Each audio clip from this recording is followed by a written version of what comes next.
Hello, Gauri ma'am. Yeah, hi. Yes. We can begin. We are Yeah. live now. Okay, okay. Hi, Krish. Uh, who's here? Let me take a quick look. Hi, everybody. We'll start. I think a few people will join as we go along. So, welcome to Dil Ki Baatein with me, Gouri Dange. Uh, is my video not on? No, it is, no? Yeah, it's on. No? Yeah, yeah. Oh, I can't see myself. Oh, there you. Okay. So here we for anybody who's coming in new, either here or on the YouTube live session on YouTube that is going on parallelly. We have basically here we have created a space for seniors, जहाँ पे we can share some of our emotional issues, intergenerational interactions, managing our expectations from life as we age, learning to grow and change as required by our emerging situation, finding relevance, renewing your relationship with yourself. Some of these things get, aired via the questions that come in. We give out a WhatsApp number, a private number, and people write in questions to this. Of course, completely confidentially. As I said, even I don't know the names of the real people. We do not use real names.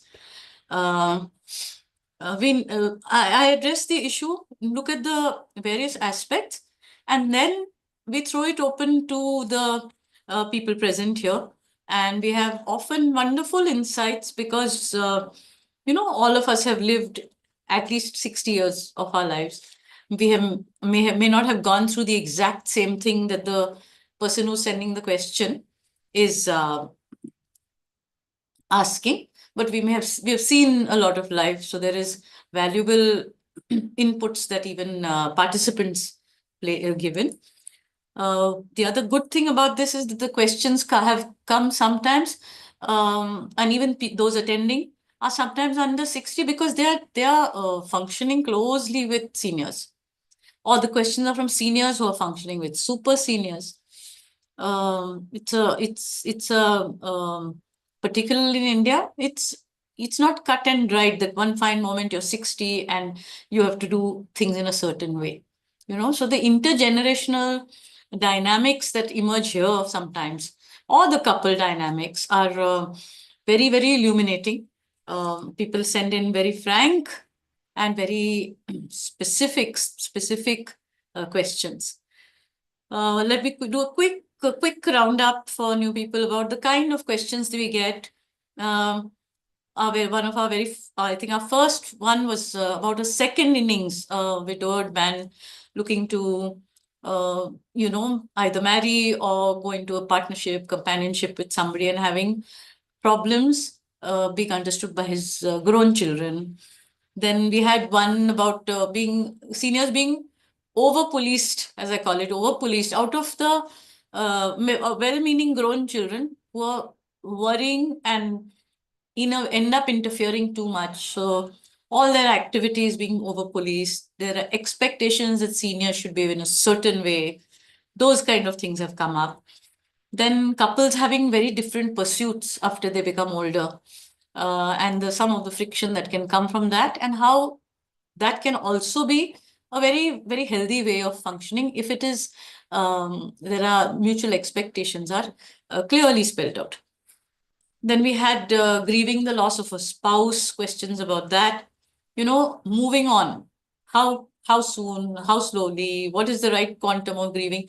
These kind of things that people ask because sometimes they're made to feel that they're not doing it right.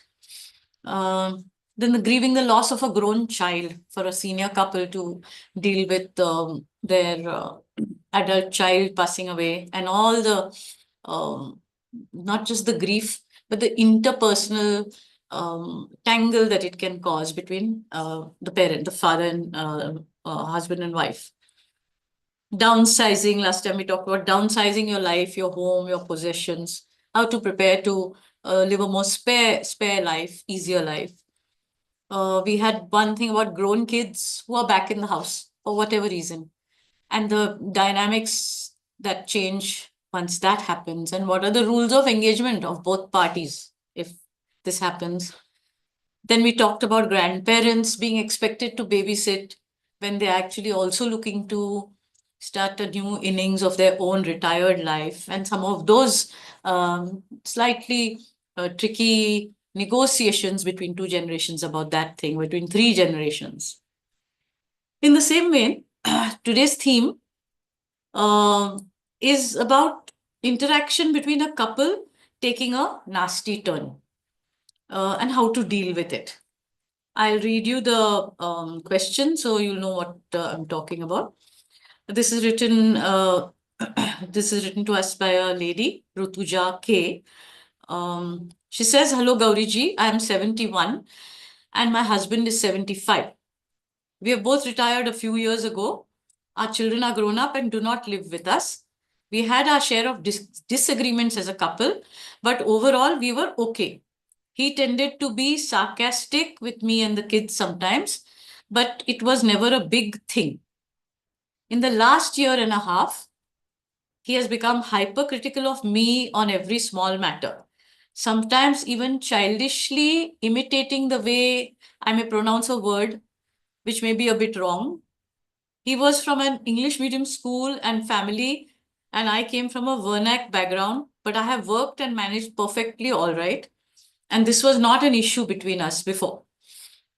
Sometimes my husband would correct me quite kindly when we were younger, and so did our children too. And that was not a problem. Now I find him mocking, quite mocking, and when I return from a visit with a friend or a lunch outing or some activity, she's put in brackets, me and four friends volunteer with some construction worker children, their education nearby. So when I return, she says he's in a foul mood but does not show it openly. He will take time to reply to a question I ask, pretend not to hear, or answer with a shrug. I've asked him many times what is the matter, and he just laughs and says nothing.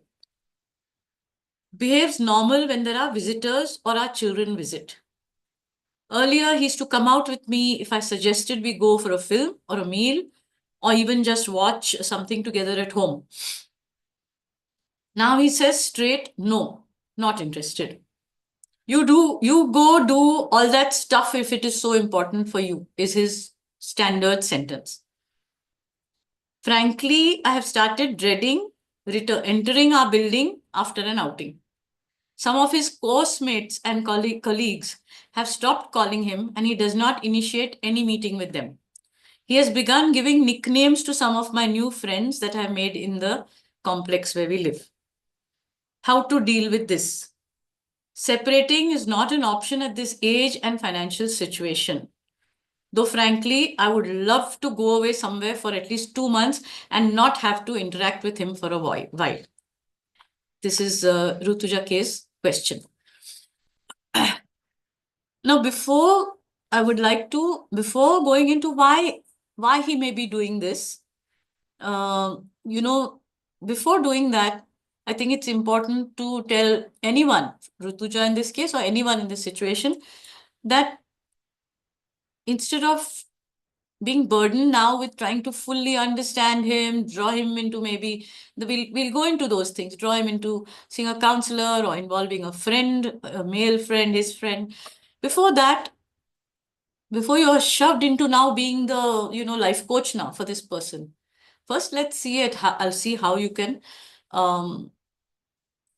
protect yourself from feeling so gaslighted, what they call. I feel this is some amount of gaslighting or just being dismissed.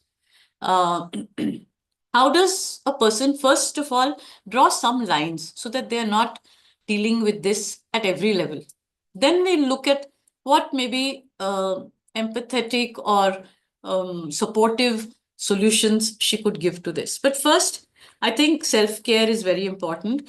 When she says that I would love to go away somewhere for at least 2 months and not have to interact with him, I would say, why not? If you have that option, maybe just take a holiday. I mean, 2 months is what she's saying. Whatever is feasible, just to take a break and just go away, and not in a huff and not at wartime, as I always like to say, but at peacetime, when something very nasty is not going on. But you plan it, inform him, plan it with a friend, plan it with your children, whoever it is who want to go on a holiday on your own.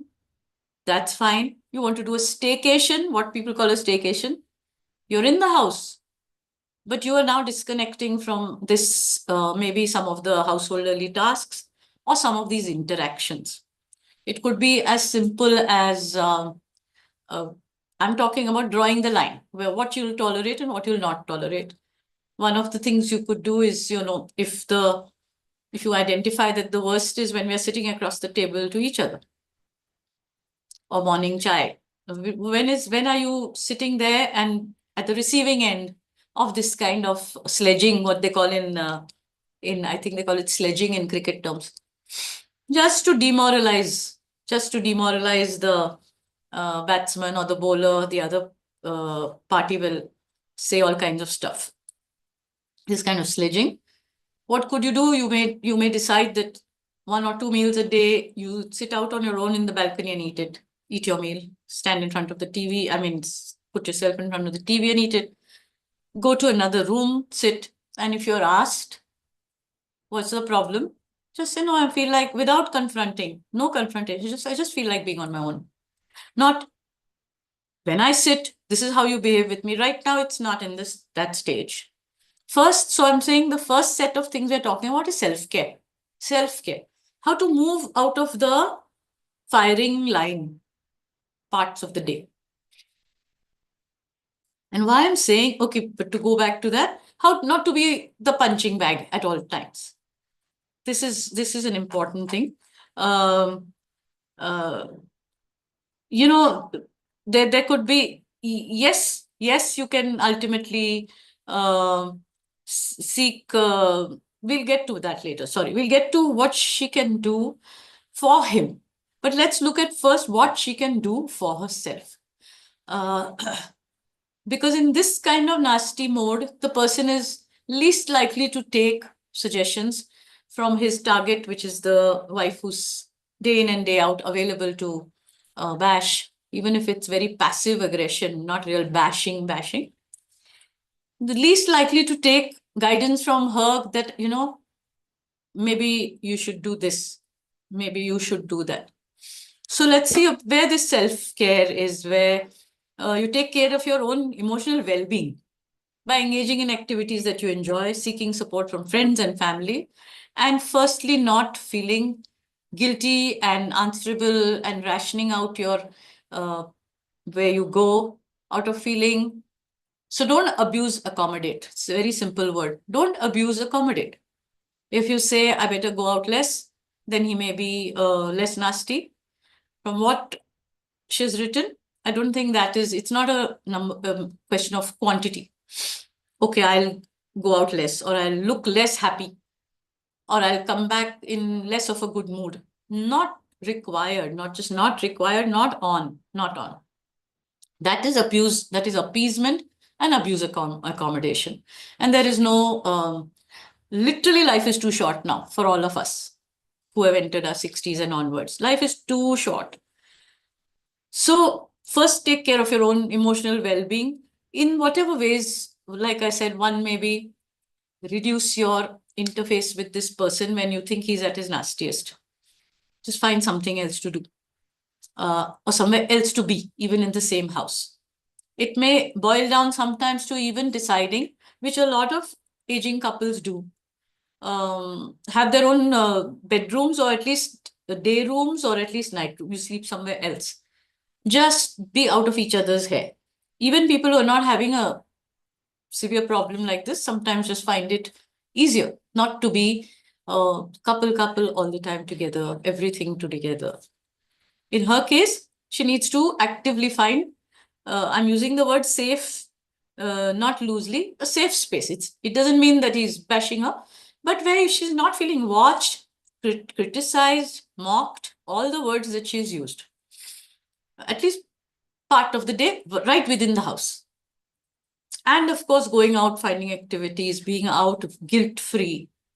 That safety is important, because if the big behavior you start reading is becoming abusive or threatening, even it doesn't, the person doesn't need to have thrown something at you, since there's no history of domestic abuse here. But even somebody banging about, muttering, um, saying, I've experienced this, I see it with people, where under the guise you open the newspaper or you look at your laptop and you're looking at all the rotten news from around the world, and you're using it to vent just all your bitterness, all your disappointments in life, all of it. And unnecessarily, the other person in the room feels as if in some way they're responsible for it, or they've created a bad mood. All passive aggression. This is passive aggression.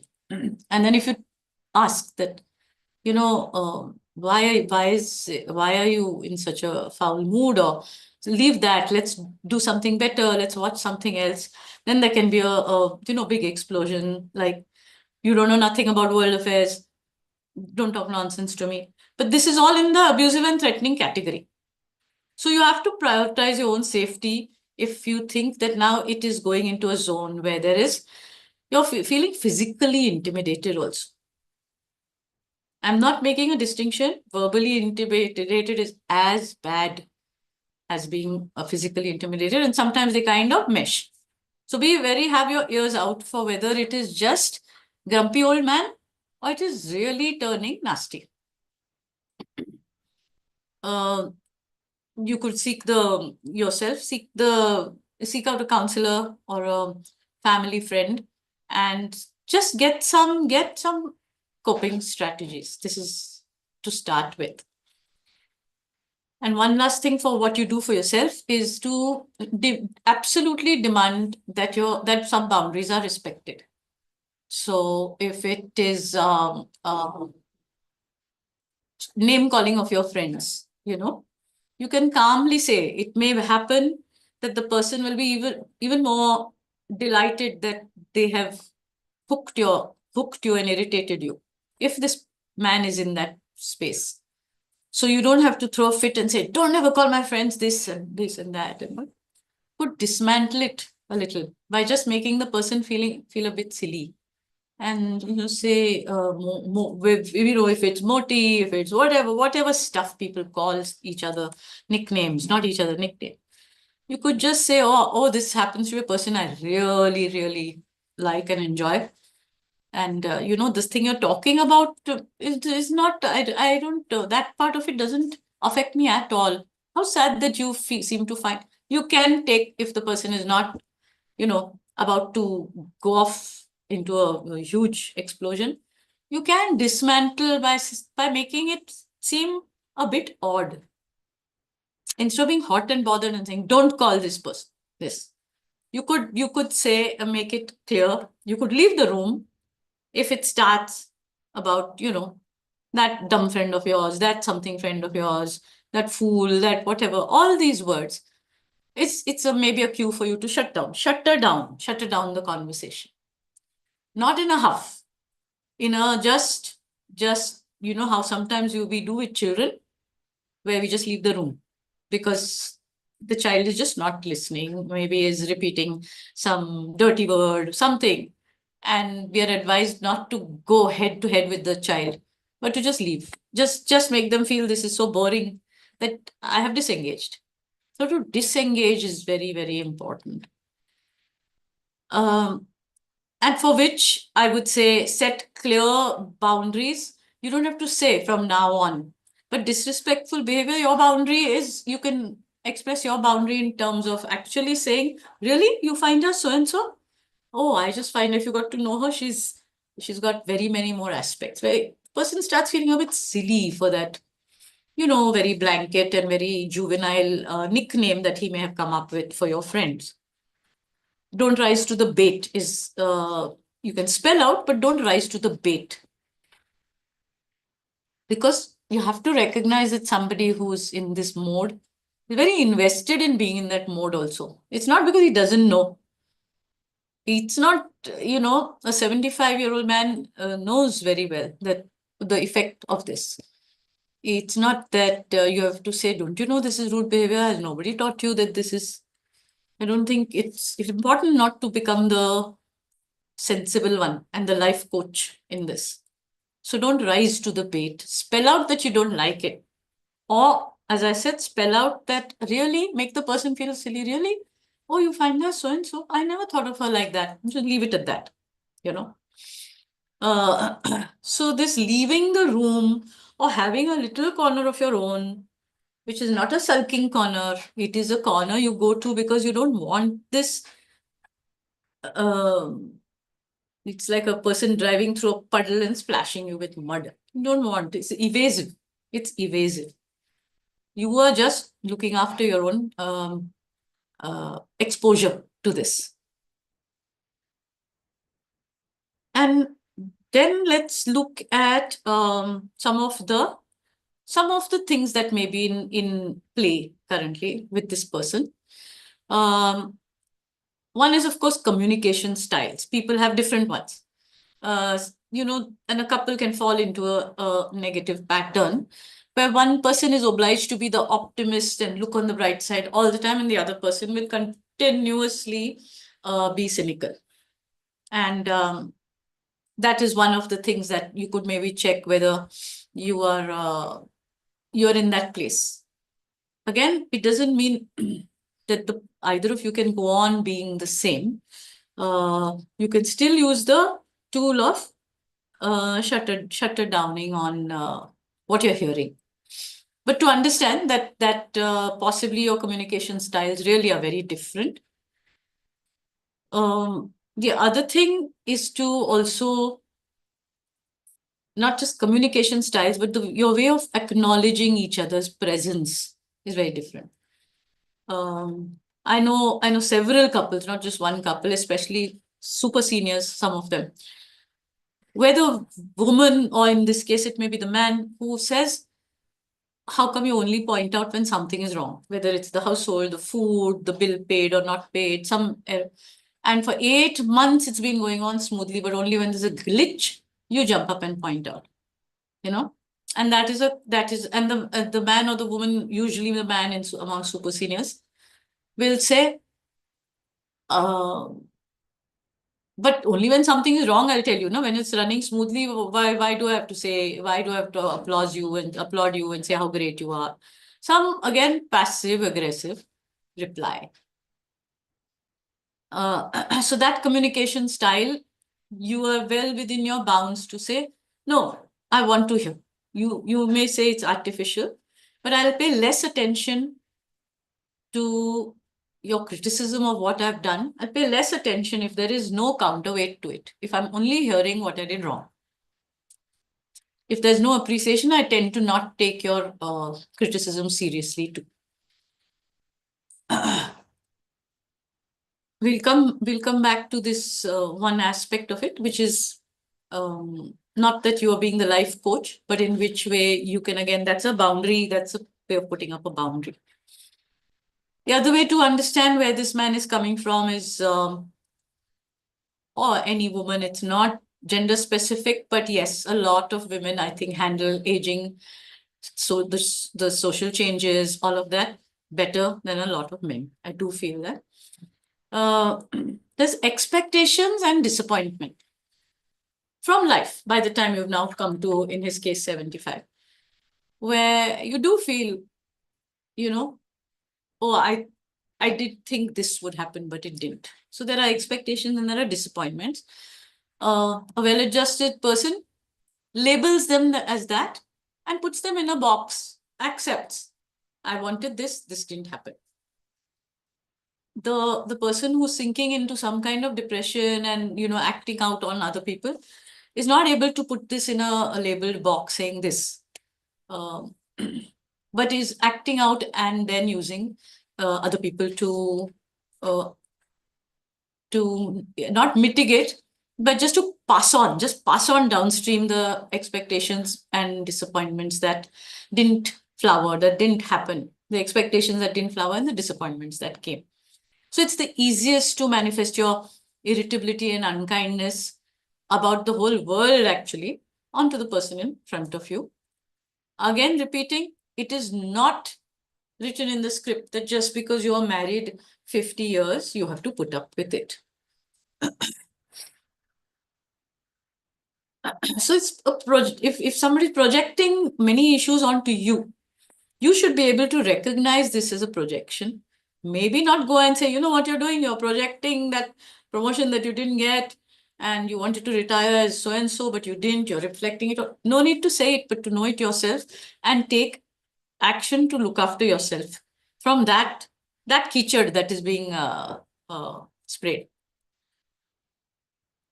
Another thing where you're looking at why this is happening, one important thing to look at is, of course, simple nutrition and health issues that may be at play. I'm not making at all excuses कि अरे बेचारा वो तो उसका sugar नीचे down था इसलिए या शुगर हाई था या सॉल्ट नीचे था या salt electrolytes, that's why he's lashing out at his wife. Not that, but to understand why, so that you can maybe get the person to go for a checkup, just get a few things checked out. Pain, fatigue, cognitive decline, heading towards you know not heading towards, but somewhere might go in the direction of dementia, just cognitive decline, just not getting it easily, something that you need to do. Simple thing that many of us face, non-intuitive programs. You get onto the website, you're supposed to web check into some flight you are on, and it is not intuitive. It's not following the logic that you as a 60+ person know. And you start feeling silly and you start feeling irritated, and all of that is happening. It is the push and pull of daily life that is manifesting. Again, does it mean that he has to bring it out on her, or that she has to understand it so much that she should not feel bad? No. But I'm saying, to get to some of the root things, which might be as simple as nourishment and salt. Salt also. Literally, there's one generation of people brought up to no salt, no salt, no salt, and it affects them badly. So some of these things can be, you can get his children to insist on tests, 6 monthly, things like that. Cultural generational norms, where it was all right. This man grew up where he saw it was all right to, even if he's married to somebody who's worked all her life and it's not that same generation as his father, but you kind of internalize that you can talk dismissively about the woman of the house. And in these parts, sometimes I see the opposite, which is a lot of women being very rough with their husband, and so often starting a thing with "Tumi gappa basao" in Marathi. You keep quiet, yeah, I'll tell it. That these are all cultural norms where it's cool to talk like this. And some of those norms have to be revisited if the other person is not okay with it. Lack of social support. Of course, she'll say that, but who's asking him not to get social support? But it doesn't, I think for a lot of men, it doesn't come automatically, social support. While women, I think many of them beautifully have support systems, I think Deepali is here. I think her husband used to use the word Panghat pe. Panghat pe. There's no Panghat anymore, but women are on, Zoom calls. They're talking. They'll meet at the coffee shop, or they'll meet in some hobby thing. So I think all those resources are more easily available to women, and men may need to. There are very many gregarious men who also have it, but many men, this person particularly sounds as if he's floundering, but little bit unable to come up with a positive, what should I do? How should I change this? So it's very important to not be available to him. If you leave him on his own a bit, he may really need to relook at himself and seek out, ask other people. Emotional dependency, not wanting to acknowledge emotional dependency. People who age gracefully acknowledge that maybe they were the karta dharta of the family, and now they're emotionally little more dependent, little softer, can't handle their emotions well. This is one of the things. uh, One second, I'm just looking for one. Yeah, we looked at safety, na? Yeah. Addressing health, seeking professional help. That is possibly, as I said, not a suggestion that should come from her. But if she can get somebody, if there is somebody in the equation, just an old friend, his friend, maybe not the children if she's not interested in, not wanting to pull the children into this thing. Um, and the attempt to be very, very plainly communicate herself. I don't like this. This doesn't feel good what you do. Open communication. A person has to be really, really nasty and really twisted to then bypass that also. So sometimes it's very, very fruitful to just say, wow, that is hurtful. Yeah, where's that coming from? It is confrontation, but not giving it back, not starting tu me me. Change in dynamics in a couple. It's possible that in retirement, or if he's suddenly aged a little more than her, there's just a 4-year-old gap, but still. So sometimes the wife may be taking better and more frequent decisions, whether it's money or where to live, or just where to what to cook, who to employ, which car to drive, which car to sell. The wife may take better, more frequent decisions as a changed situation from this man's role from before. Uh, and that makes this person feel sidelined. This is just to understand it. I'm not saying so, give him an ego boost and stay in this. A lot of women end up doing that, being so careful and make him feel as if he's made the decision. But life is too short. These are not children we are bringing up. When you're bringing up children, it was okay to try all these ploys where you put yourself behind, you don't make an ego issue.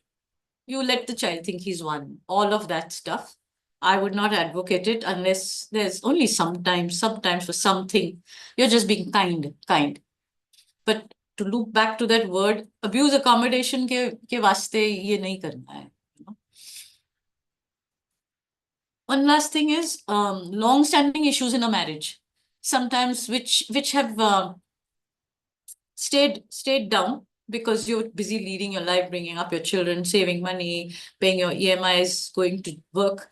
Those issues have not been fully explored, and now here it is. It's all the table is clear, and actually speaking, maybe some of those issues should be discussed. Instead of that, this shadow boxing is going on.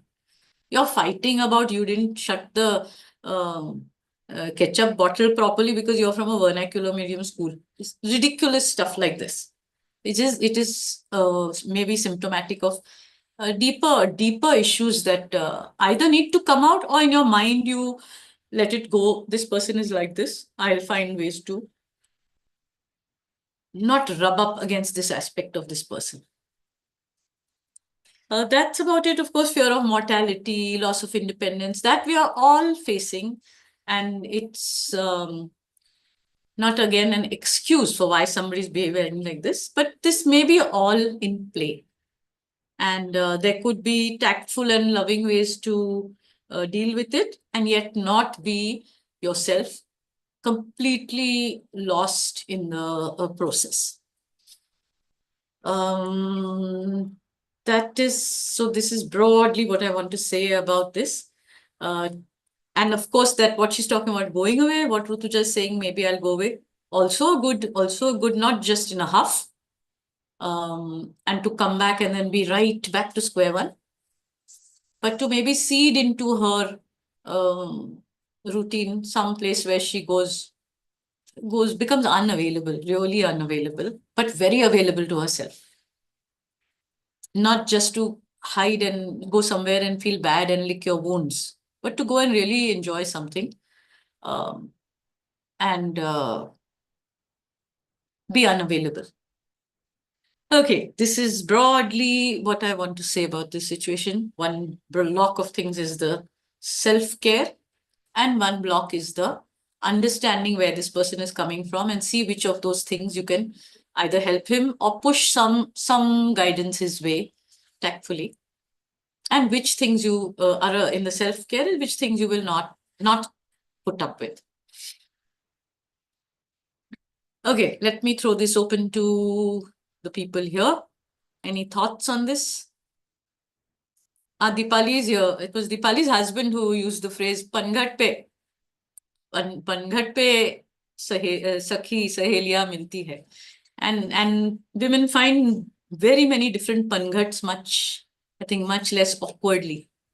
So, and there is a certain black and whiteness when she says her husband has names for her new friends.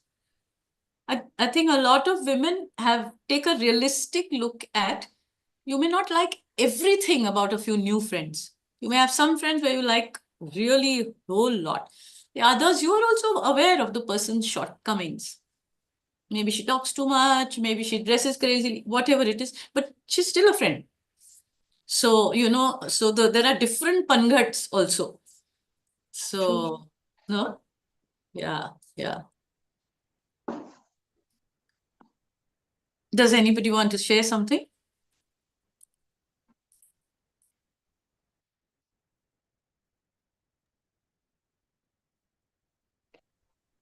It's a messy situation, and it would be difficult for her to, it doesn't sound easy at all, and one wonders if the gentleman is actually heading for depression, or is it clinical. Yeah. And that is, it's very, sometimes when you're so close in a situation, you don't even realize when depression steps in. Yeah. But we used to, even when the kids were young, we had a term called don't go into DSP mode, which meant drowning in self-pity.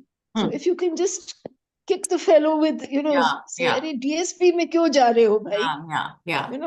If you could use humor somewhere, or things which you have used well in the past, perhaps, or to just use memories as triggers for enhancing his moods. Correct. Good memories. Yeah. To give positive strokes for what, obviously they've been together for a very long time. Yeah. So there's bound to have been good stuff. So if she can bring the focus of their interactions onto, do you remember when we did this, or what, or whatever? Right. Perhaps. Yeah. For him to feel less bitter.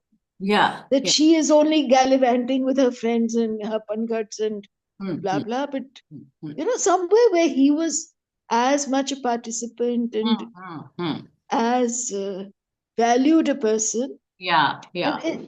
Where you may even, if right now she's not in that place, maybe, but where you can even say, I miss that so and so thing. Can we do? Right now, what she's saying is everything he's shrugging off, saying not interested.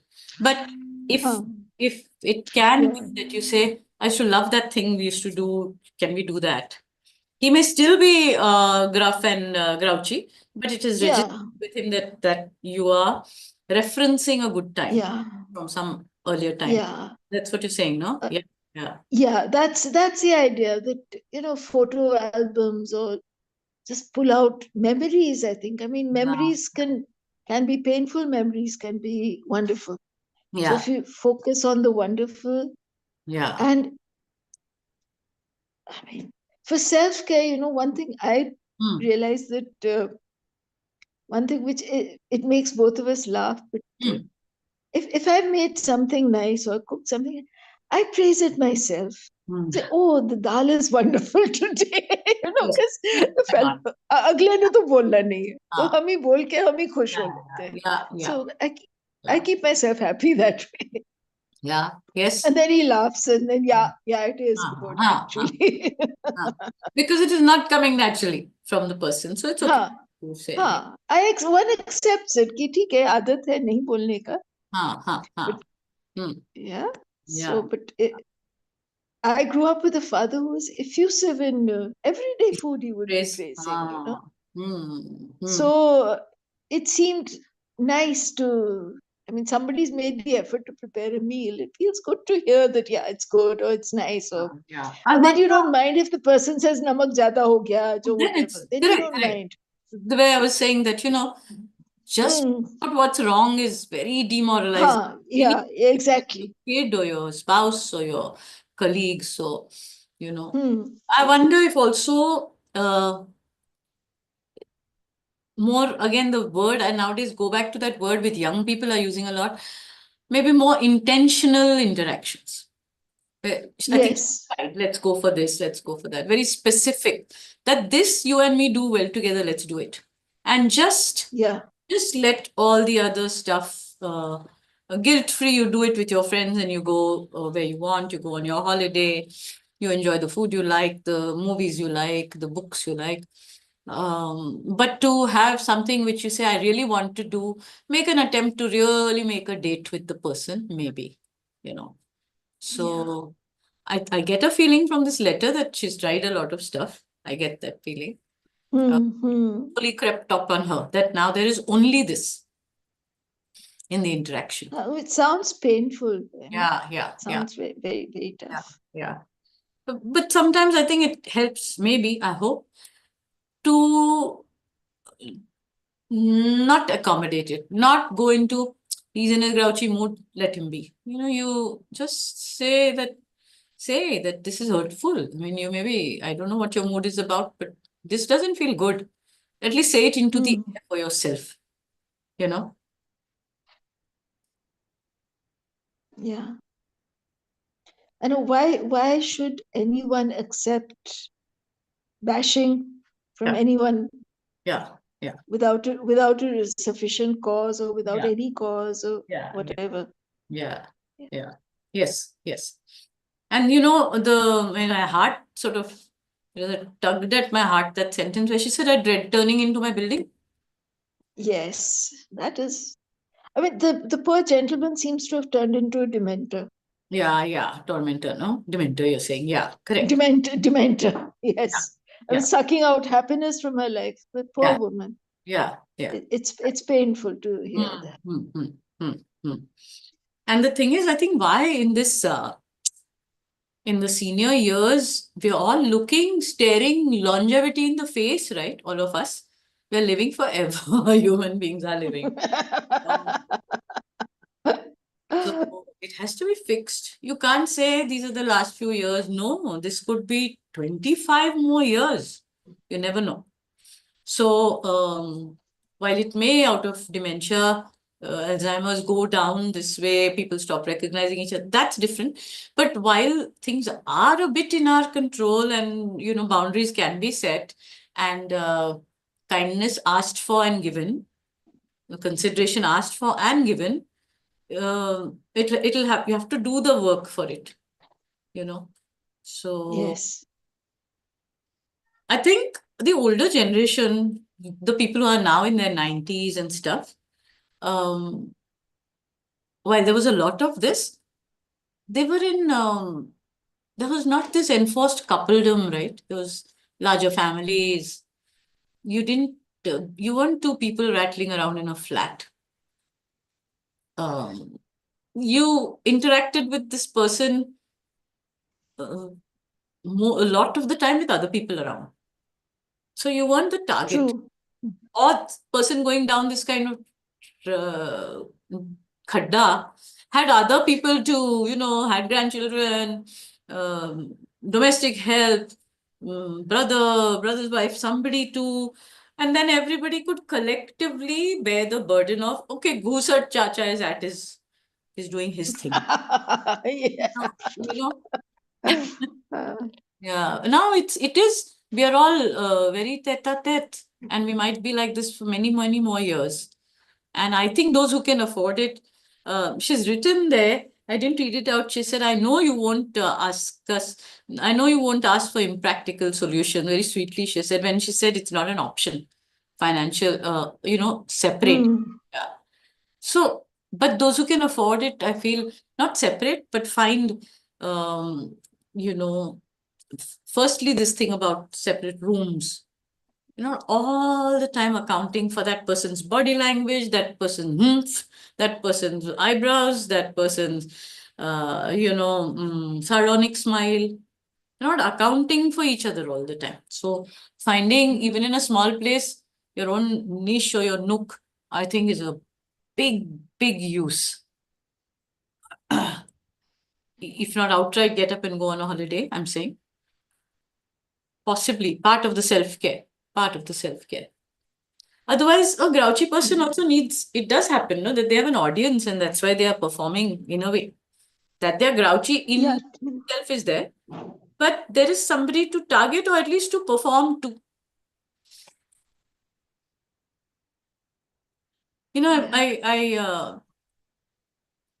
I wonder if she could. I do think that in the older communities we lived in and around a church in Bombay,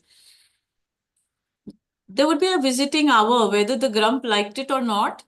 Some three youngsters would come, or the parish priest would come and meet him, or some two elderly gentlemen will go calling. That's kind of good. And that at that time, other family members can do their own thing. He's off their hands. And he's forced to engage with somebody and talk politely. I wonder if in some of our communities in seniors, where there are seniors, juniors, mixed living, we should revive this thing, going visiting. I'm going to visit so and so. And whether he likes it or not, you don't expect a huge happy interaction. You're just going to see the grouch in room in flat 7 or 8 or whatever, but you'll have to tie up with his spouse or his children or somebody who's dealing with these kind of things and say, can I come and visit? Even if the children don't stay close by, just rope in one of the kids to call every second day and chat with dad. Or take him out or something. Sometimes it's just loneliness and Also, missing your kids and missing your grandchildren. And I mean, given that he's 75, the grandchildren may be fairly grown up too, but even and he's not able to articulate it, right? So he's taking recourse to this. Yes. And I think it's that frustration is coming out and as attack when it's sheer frustration, probably. And the way that she seems to have found some purpose and some ease of living, relevance. I think that is sadly, instead of being happy for her, it's bringing out the absence of these things in his own life. Possibly. Yeah. So that, I feel, if she does have, or anyone in this situation has the wherewithal to pull that kind of resource into the house in some form. Somebody just, you meet one of his old friends and say, why don't you drop in? I know he's not the friendliest fellow. Why don't you just come? No big family dinners, nothing. But one second, huh? Yes, Krish is pinning this message here for anybody who wants the details about writing in. Are we out of time? Couple of minutes more. Krish, we'll just chat a little more on this. Just a quick roundup is that Okay. Yeah. Okay. I just said okay. Yeah. 5 minutes more. 3-4 minutes more. So this underlying mental health concern is something that she or anybody in her position has to keep in mind, because sometimes so much may just go under the radar as he's being a nasty grouch or he's just being mean to me, but underlying physical, whether it's nutrition, some stuff, or mental health concerns. So I sometimes wonder if the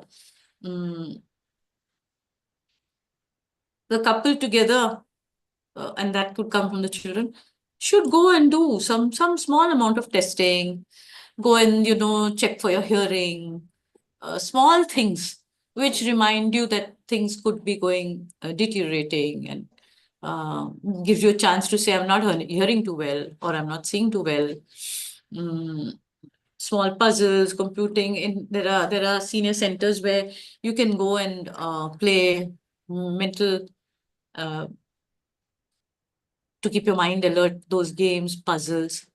It's just that I feel, and this is one thing I want to reiterate, that the onus should not be just on the spouse who's at the receiving end of this. The onus cannot be fully on her, because it's that much harder for her to get him to uh, cooperate and comply. So somebody else, also something, it's the larger community, the immediate family, who might have to gently start looking at having this person assessed for sheer depression.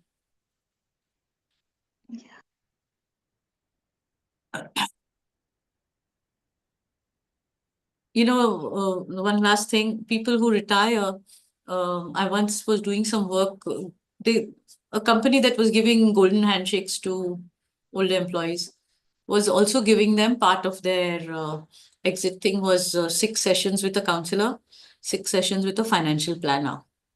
And it was very striking how the women already had plans, what they do, were already feeling relevant in some other part of their life, while the men were the ones who were in the danger of taking that money and starting some totally unrealistic venture, getting a sense of self only by more work, not turning to hobbies. A lot of that has changed. This I'm saying I did, when in the early 2000s.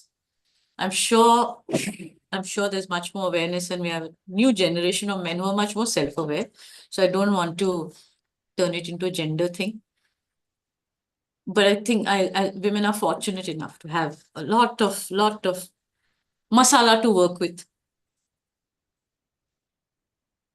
Okay, shall we stop here today? I'm just looking at what I thought I had a question for next time.